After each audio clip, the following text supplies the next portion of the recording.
Sculk sensors are pretty fun to play with.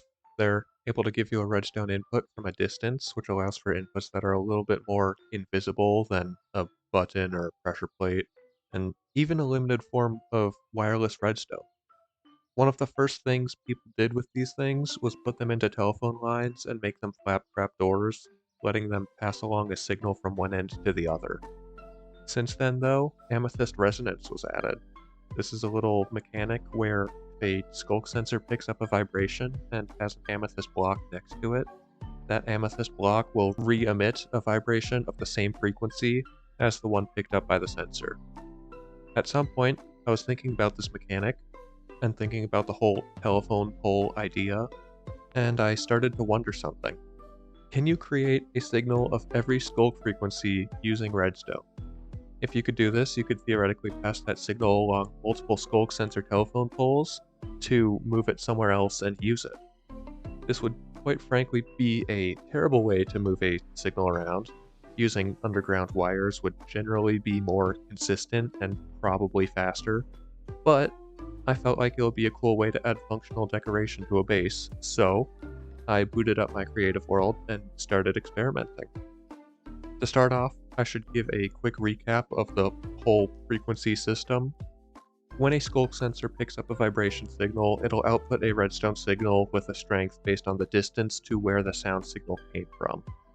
If you take a comparator output from the sculk sensor, though, the output signal strength will instead be based on the type of vibration it was.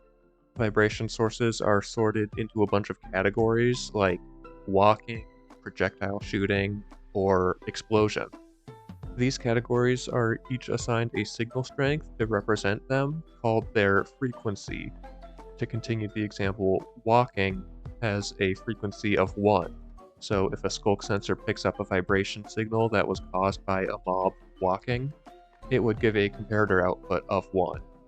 Something important to note, each frequency has multiple vibration categories assigned to it, like frequency 1 covers walking, swimming, flapping, and, of course, vibrations that came from an amethyst block resonating with another sculk sensor that picked up another frequency vibration. Now that I've explained that, hopefully we're all on the same page about sculk sensors and how they work and stuff. To start off the actual explanation of the machine thing that I made, there were a lot of frequencies that were really easy to make on demand with the redstone signal. Frequencies 9 and 10 can be emitted by a piston retracting and extending. For the retraction, because the sculk sensor would pick up the extension first, I had to add a second piston moving a wool block in and out of the way. This wasn't too hard, and it just blocks the vibration that comes from the piston extending, but lets the vibration from the piston retracting go through just fine. Frequencies 12 and 13 are a bit similar. They can be emitted by a block of powder snow being placed and picked up by a dispenser. The important thing here is making sure the powder snow is put back to how it was when you started off, so that it's ready to be used again next time you try to fire it up. You could block it with wool if you really wanted, but instead you're able to power the dispenser again while the sculk sensor is on cooldown from the first vibration, the one you actually wanted. That way, the redstone for these frequencies stays simple. This won't be possible for all the frequencies, so it's nice to have it wherever you can. Frequency 3 can be easily emitted by just firing a projectile from a dispenser. For this machine, I chose to go with eggs as my projectile of choice because they're easy to automatically get en masse by making use of a good old chicken pit. You have to make sure to take care of any chickens that spawn from the eggs, but that's not very hard. Just jam them in a pit of death. There's actually only one vibration machine that I came up with that needs items to be fed into it, and that's the one for frequency 15. I figured the easiest way to emit a vibration with frequency 15 on demand would be to just fire off a firework, so you need to give this one firework rockets to fire off. Unfortunately, I later realized that I could just shoot a minecart onto a cactus, but I'm not rewriting the script. I don't feel like it. So do with that information what you will. For the last of the easy ones, frequency 11 can be emitted from a block changing. There are a bunch of blocks that emit frequency 11, but the first one that I found that can do it without player input was the chiseled bookshelf. I just needed to use a dropper to put a book into it, then take that book out with a hopper and put it back into the dropper it started in. Nothing too complicated. While all of these were really easy to come up with, there were a few frequencies that required a bit more thinking to figure out machines to emit them. Frequency 2 is in this section not because I needed to design a crazy machine, but because the source is a bit goofy. To make the frequency 2 vibration, I used a sand block falling and hitting the ground. When I made this machine, I was mostly curious what it would count as, since it could potentially count as an entity hitting the ground, a block being placed, or even a couple of others that I'm not thinking about right now. I made this machine to test it, and it made a frequency 2 vibration, so now I've got that covered. Another frequency that's a bit like this is frequency 1. I initially tried pushing some villagers around to create a footstep vibration, but it wasn't working consistently. To me, it seems like entities need to travel a certain distance before emitting their corresponding frequency 1 vibration, which was not very convenient for me. This did get me thinking about possible alternative sources for frequency 1 vibration though, which led me to an odd result. So, the three main sources of a frequency 1 vibration are all based on entities moving, right? Land mobs will walk around and make footstep vibrations, water mobs will swim around and make their swimming vibrations, and sky mobs will typically flap their wings and make some wing flapping vibrations. This got me thinking about minecarts moving around and if they make a vibration when they do so. Based on this line of thought, I tested it out, and minecarts do in fact emit a frequency 1 vibration when they move along a track. This was nice for me because now I just needed to power some powered rails to get a frequency 1 vibration consistently, instead of trying to push around a villager and mess around with that. Now, for some more interesting machinery, you can take a look at what I came up with for frequency 4. Frequency 4 is mostly made up of general entity actions, like wolves shaking off water, ravagers roaring after being shielded, and so on. The one of these that I chose to make use of was an armadillo rolling up, since it seemed pretty easy. And it was actually pretty easy. I just had to lower a zombie into an armadillo's rolling up radius to force it to roll up, then block off the armadillo with a block of wool when it unrolls to stop it from sending 2 vibration signals to the sensor. For frequency 8, I only had so many methods to choose from. There really aren't that many mobs that eat or drink, so that narrowed my search immediately. Looking slightly past that, there weren't very many good options. Foxes can eat food that you give them, but they seem to do it somewhat randomly, which is not helpful for what I'm trying to do here.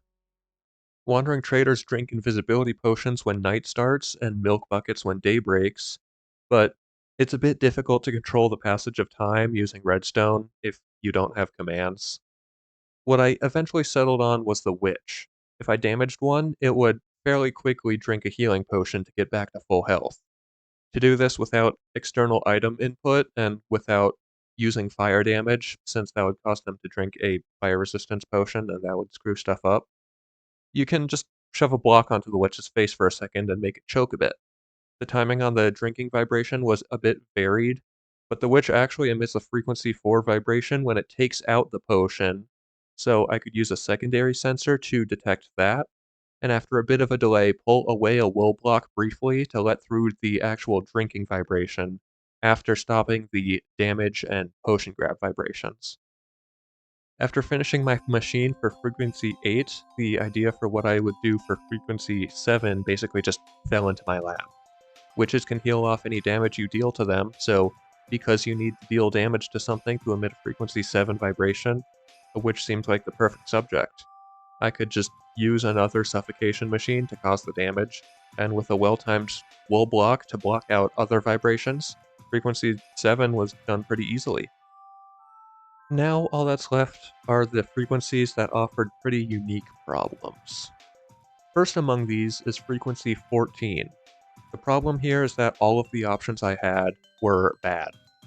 Lightning striking isn't exactly easy to control, since the only way you can really do that is a channeling trident, and those need an active thunderstorm in order to summon lightning. Teleportation might theoretically work, but you would need a massive area set up very specifically to stop an Enderman from just teleporting away and never returning. And that leaves entity placement, which is not much better. Based on my testing, vehicles and armor stands only emit this frequency if they're placed by the player, which means they're out. Spawn eggs aren't an option, since they're both creative only and consumed when used. Mob spawners are inconsistent and only spawn stuff if the player is nearby, so they're out. Creaking hearts only spawn creakings at one specific time of day, which, again, I can't control the flow of time with just redstone. I can't think of anything that could possibly be similar enough to any of these to emit a frequency 14 vibration that's not on this list, so that leaves me with one option: Evoker Magic. Now, Evokers have two spells that they use often, and both summon entities, meaning they can be therefore used to get a frequency 14 vibration. One of them summons Vexes, and the other one summons Fangs from the ground to attack. New problem: summoning Vexes is not a realistic option, since Vexes are just awful to deal with in general. That means I needed to find a way to stop an Evoker from summoning Vexes, which would force it to use its Fang attack instead, which is slightly more bearable. Luckily, conveniently listed on the Evoker's wiki page was the fact that they would stop trying to spawn Vexes if there were 8 already nearby. That means if you jam 8 Vexes in boats to trap them, and put an Evoker nearby, it will only ever attack using its Fang summoning attack. Real-time fact-checking: this really is not feasible in survival, because I just remembered that Vexes start taking damage and dying after enough time has passed after they spawn in. So this isn't entirely survival friendly, unfortunately. Anyway, back to the explanation. Unfortunately, it'll only summon its fangs if it has a target to try and attack. This is unfortunate because it seems like evokers don't lose sight of any target they have when their sight is blocked, meaning I can't just dip a villager in and out of their sight to get a single fang summon out of the evoker. Instead, I stacked the villager on top of the evoker to keep them close without letting the villager get hurt. This way the evoker is constantly firing off a set of fangs every 5 seconds. Because the timing is consistent, I can hook up a button to a pulse extender that pulls away a block of wool for 5 seconds, which is guaranteed to give me exactly 1 vibration from the fangs being summoned. It's not a very good setup, since the gap between when you push the button and when you get the vibration is basically random, and can be fairly long. And that's not mentioning the fact that, the whole survival not super friendly thing, but it's moderately functional, and based on my other options, that's about all I can ask for. Now, coming off of that, we've got another rough topic. Frequency 6 has more very limiting options. The player mounting an entity and the player interacting with an entity are both out of the question for very obvious player requirement reasons, which leaves only an entity being sheared. Now, there are plenty of mobs that are able to be sheared, mostly because you're able to use shears to remove armor, saddles, and similar equipment from mobs. This would make it really easy to get a strength of 6, because all I would need to do is use a dispenser to equip a horse or something with some armor, then shear it off, right? If only it were that simple. Turns out you can't unequip mob equipment using shears from a dispenser. That cuts out all of those, which left me to try and find other mobs that dispensers could shear. After going through all the mobs I could think of, and just testing them individually, I came up with 5 options that dispensers worked on. 3 of these options, snow golems, mushrooms, and bogged, would not work here, because you can only shear them once, and then you just can't do it again. That left 2 absolutely terrible options for me. Sheep, fairly obviously, worked for this. You can shear off their wool, but to regrow it, they would need to eat some grass. That's incredibly inconsistent, sometimes taking absolute ages and sometimes happening nearly instantly. And the other option that I found is probably even worse than that, though. So if an iron golem is near a copper golem for long enough, it'll eventually offer the copper golem a poppy. Sometimes, when this happens, the copper golem will accept the poppy and put it on its head, as a cute little interaction that you don't see very often. The thing is, you can use shears on the copper golem to remove the poppy. Not only that, but dispensers can use shears on the copper golem to remove the poppy. And if either a player or a dispenser shears the poppy off of a copper golem, it emits a vibration with a frequency of 6. Which means that my options for this were between a sheep that takes an indeterminate amount of time to regrow its wool, and a copper golem that takes an indeterminate amount of time to get a poppy from an iron golem. Awesome. And finally, frequency 5. I had problems with frequency 5 ever since I started this little project.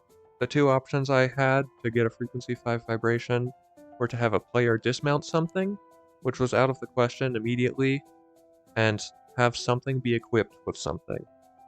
This one was problematic because while I could easily equip a mob with armor using a dispenser, I wouldn't be able to do it repeatedly since I couldn't unequip that armor using shears. The entire time I was thinking about other frequencies, I had frequency 5 in the back of my mind, trying to think of something I could do. Because it was like right there. Pigs? I can't just kill the pig to get the saddleback, I would run out of pigs. Armor stand? Can't break it automatically. Eventually number 5 was the last one I had left, and I was out of ideas. I figured it would just be like this, and I started planning out the script for the rest of this video. And yet, my mind kept running in the background. Was I focusing too much on the equip category for frequency 5? Was there something I could do with entity dismount instead? Well, if it didn't have to be a player dismount, well, even if other mobs worked, how would I get a mob not only to ride another mob, but dismount that mob on demand? Then I thought about other frequencies. I had done some fairly funky stuff for those. Falling sand hitting the ground for 2, trapping an evoker and forcing it to constantly summon fangs for 14, turning to copper golem poppy presence in an attempt to make 6 better than a sheep. Minecarts rolling along tracks for 1. Hold on. Minecart. Minecarts are able to pick up mobs. You can kick mobs out of a minecart using an activator rail. Would that count as a dismount for the sculk sensor? Well, there's only one way to find out.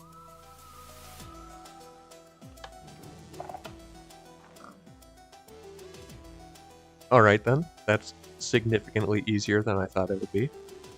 Because of this little discovery of mine, very late into this project, I was able to not only add a machine for frequency 5, but make the machine for frequency 6 significantly better by making use of the entity mount category instead of the shear category. I didn't have to rely on sheep regrowing their wool, I could just pick something up with a minecart instead. Unfortunately, this discovery didn't help with frequency 14, since minecarts being placed by dispensers just don't count for an entity being placed, despite minecarts being placed by a player counts just fine.